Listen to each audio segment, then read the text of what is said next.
咁咧今日咧就即係從女性嘅角度，究竟有啲咩蛛絲馬跡可以知道一個男仔係咪中意你咧？咁咧第一咧眼神。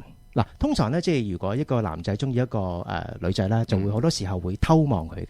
有一個方法咧就可以測試嘅，就係耐唔時突擊去望一望呢個男仔。嗱，咁如果咧當嗰個男仔咧係即係普通朋友嘅時候，你突然望佢，佢只會覺得奇怪嘅啫。咁但係如果當嗰個男仔真係中意個女仔嘅時候咧，佢就會怯噶嘛。佢一怯就會迴避眼神。第二咧就係模仿。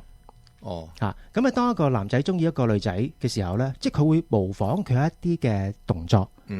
就原因咧就係因為佢想同佢有個同步嘅一個嘅即係狀態。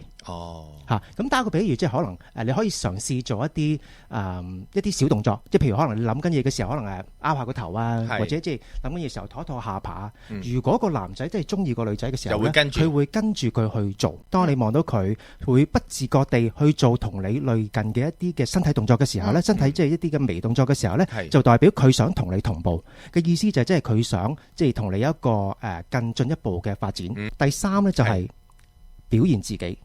呢個叫做孔雀效應。通常咧，即係打個比喻，呢個男仔平時可能會舉重舉開1公斤嘅，喺個女仔面前咧就會舉10公斤。哇！你就表現自己，係啦。咁即係所以咧，當呢幾樣嘢越即係combination 越多嘅時候咧，就有機會嗰個男仔係中意個女仔噶啦。